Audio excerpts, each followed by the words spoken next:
August 15, 1977, Graceland. Elvis wasn't scared. He was calm, and that's what terrifies the people who were there. Because in the hours before he died, he didn't act like a man planning tomorrow. He made calls. He gave things away. He played gospel. Then he locked the door. So here's the question. Did Elvis feel it coming? But before we understand that final night, we need to understand the fear that had been chasing Elvis for 19 years. August 14, 1958, Graceland. A different night. A different death. Elvis Presley stood in the hallway outside his mother's bedroom, and for the first time in his life, he couldn't perform. He couldn't smile. He couldn't move. Gladys Presley, the woman who protected him through poverty in Tupelo, the woman who carried twins but buried one at birth, was dying. And Elvis knew it. He flew back from Germany on emergency leave, racing against time. But when he arrived, it was already too late. Medical sources indicate Gladys died at 46, and those close to the family described her final years as a storm of illness, stress, and drinking. At the funeral, Elvis collapsed. Witnesses said he threw himself on her casket, screaming that he wanted to die with her. That wasn't just grief. That was prophecy. Because after Gladys, Elvis didn't simply mourn. He started searching. Books, faith, the afterlife.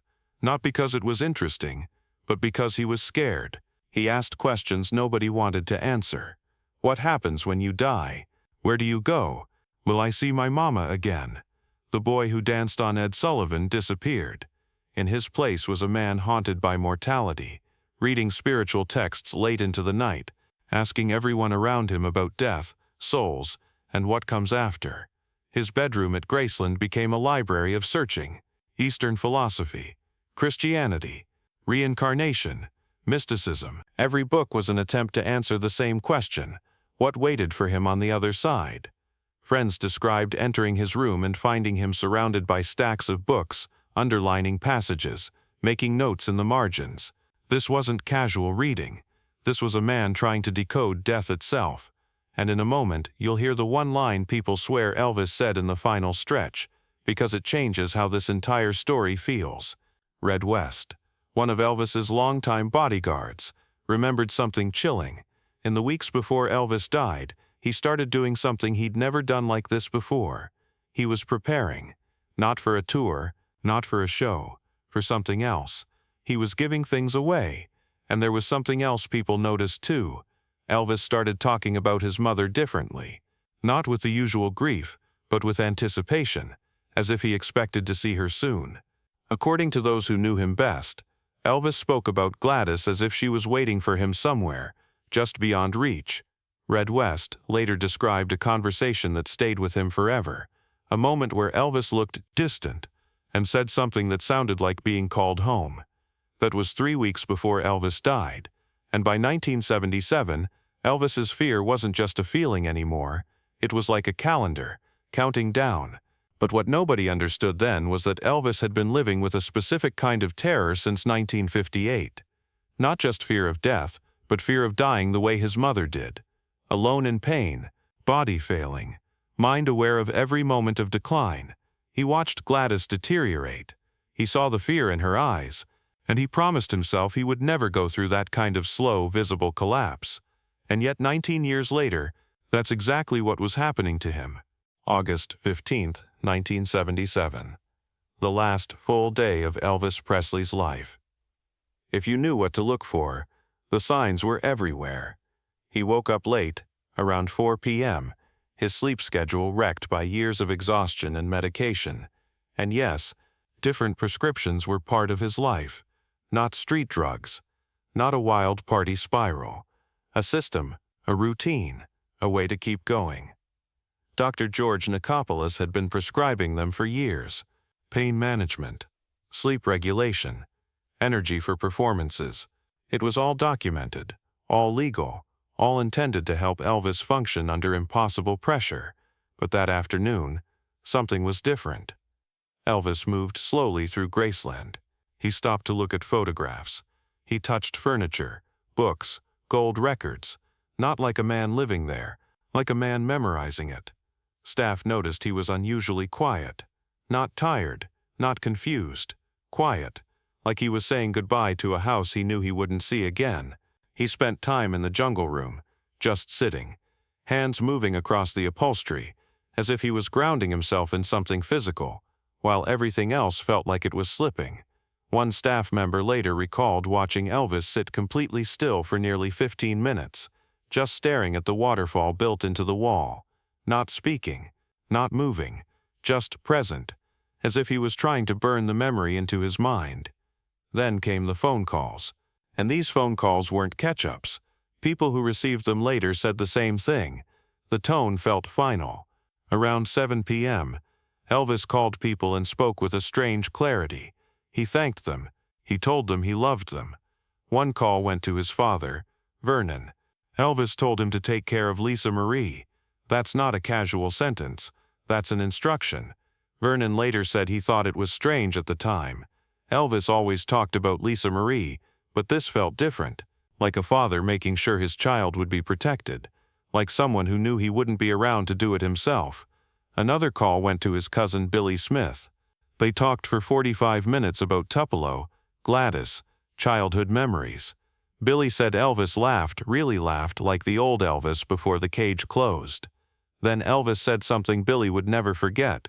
We had nothing back then, but we had everything that mattered. Billy asked what he meant. Elvis said, "You'll understand someday." There were other calls too. Friends from the early days, people he hadn't spoken to in months. Each conversation had the same quality: gratitude, love, and a strange sense of finality. And even now the details of this night are debated. Who spoke to him last? What he took? When exactly his body began shutting down? But that uncertainty is part of what makes it so haunting. Because there's a simple explanation too, the ugly one. Exhaustion plus medication can make a person look calm when they're actually shutting down. But the people who were there insist it was more than that. They describe a man who seemed at peace, not drugged, not confused, at peace, as if he had made a decision. And then, for the first time in months, Elvis sang for himself. Around 10 p.m., he sat at the piano and played gospel music. Not for an audience, not for a recording, for himself. Staff later said it felt like a private ceremony.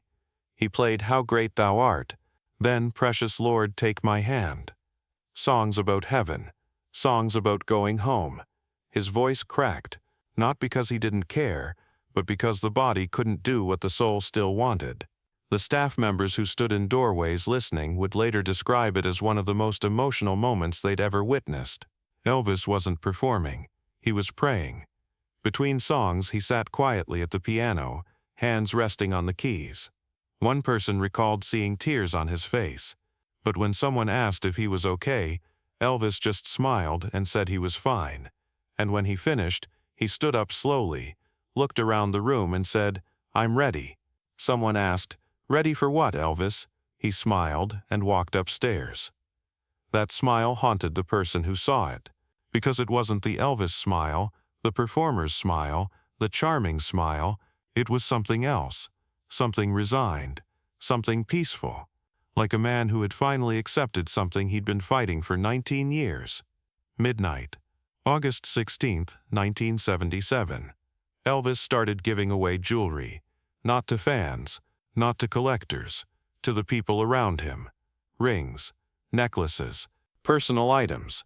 At first it felt like Elvis being Elvis, generous, dramatic, impulsive. But later people looked back and felt sick, because this wasn't random generosity. It looked like transfers. According to people who worked with him for decades, Elvis had never done this in such a deliberate, systematic way. Not like this, not until that night. He handed a necklace to a bodyguard and said, "You've been good to me. I want you to have this. Not hold it, not keep it safe. Have it," as if he wouldn't need it anymore. He gave a ring to another staff member, closing the person's fingers around it, holding them there for a long moment, and then walking away without explaining anything. Each piece went to someone specific: loyal people, protective people, people who stayed even when Elvis was at his worst. It felt like he was settling accounts. One person later described it as watching a man tie up loose ends. The items themselves weren't just valuable. They were personal. A ring Elvis had worn for years. A necklace he'd bought in Las Vegas during the early residency days. A bracelet that had belonged to Gladys. These weren't things Elvis gave away lightly. And yet that night he moved through Graceland distributing them like a man who knew he wouldn't need physical possessions much longer. But none of it matters compared to what happened next. Around 1 a.m., Elvis went into his bedroom. Ginger Alden was asleep. He sat on the edge of the bed and watched her. When she woke up, she found him staring. "Are you okay?" she asked. Elvis smiled, soft, sad. "I'm fine, baby, I just wanted to look at you." Then he kissed her forehead and said the line that haunts this story. "If something happens, know that I love you. Not good night, not see you in the morning. If something happens." Ginger asked what he meant. Elvis shook his head. "Nothing. Just know that." Ginger would later say that Elvis seemed completely lucid in that moment. Not confused by medication. Not rambling. He was present. Intentional. As if he was saying something he needed her to remember. And then, the detail that hurts the most, he never said good night. In all their time together, Elvis always said good night. Always.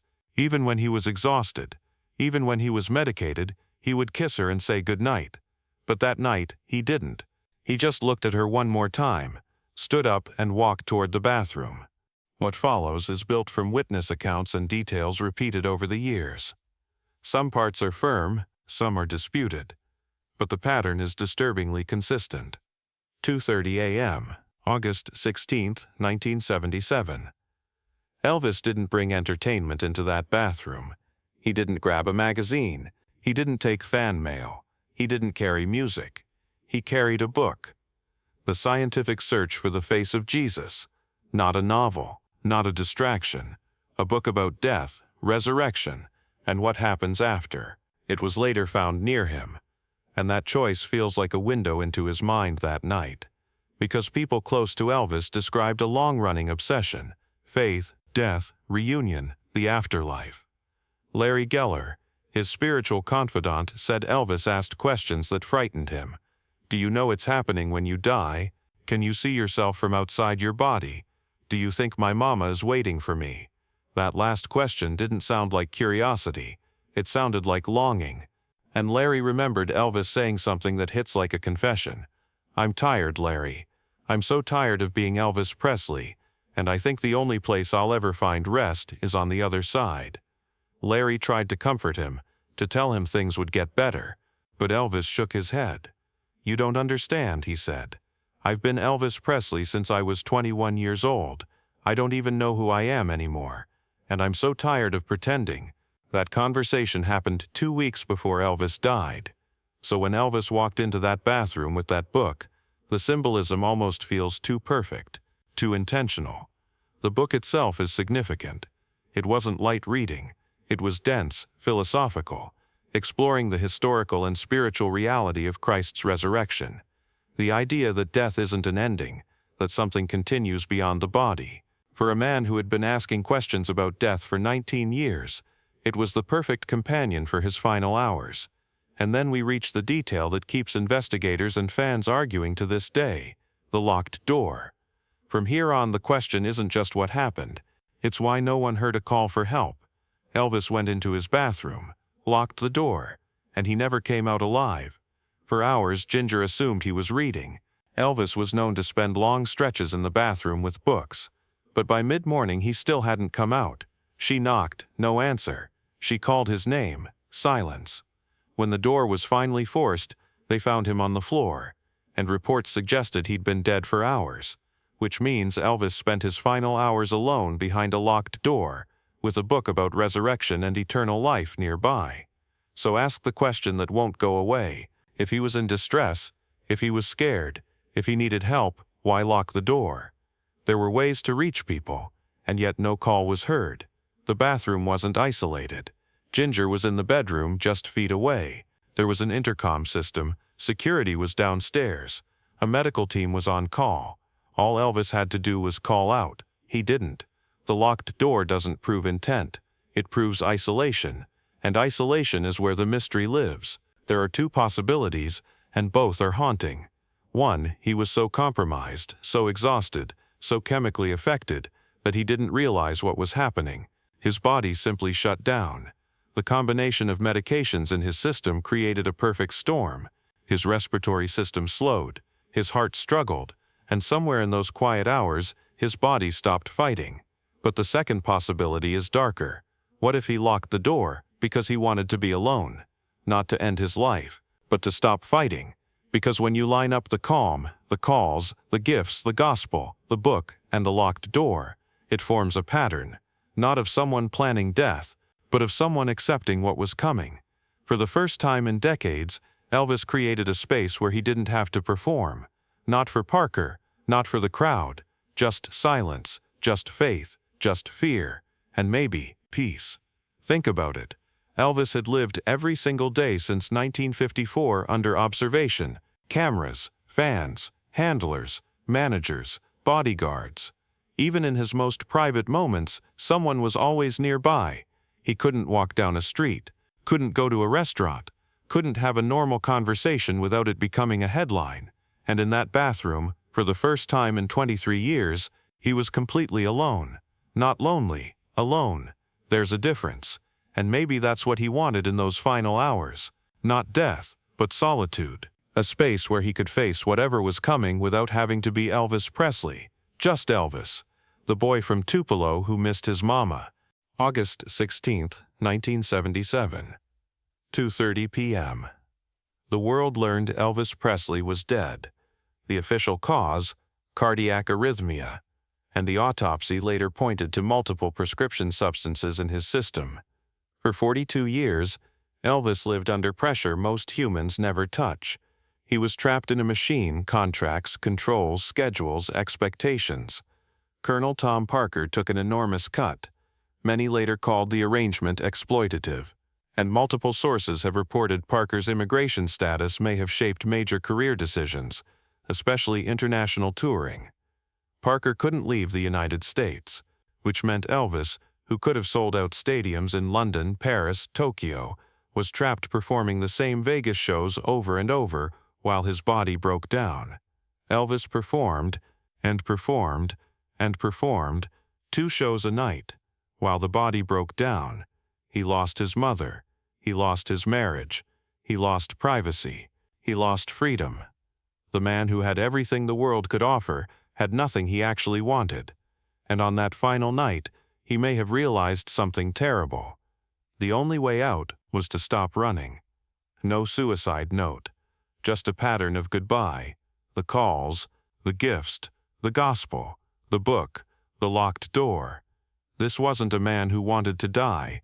This was a man who was too tired to keep living like this. The people who loved Elvis have spent decades trying to understand that night. Ginger Alden has spoken about the guilt she carries, wondering if she should have checked on him sooner, if she should have known something was wrong.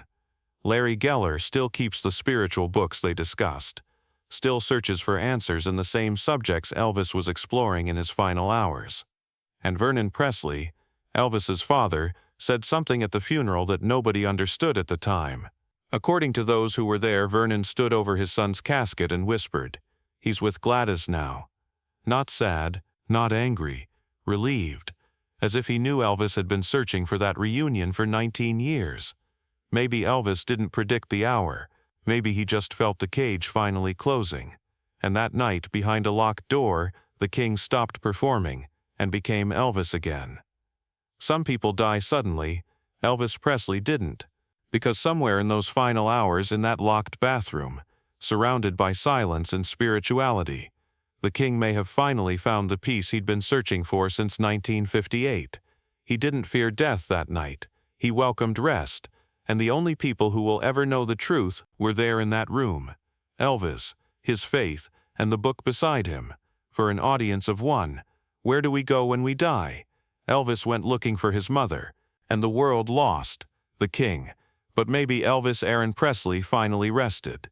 And if you want to understand the real reason Elvis couldn't escape the life that exhausted him, the contracts, the control, the cage he could never break, that's a darker story. One that started long before that final night.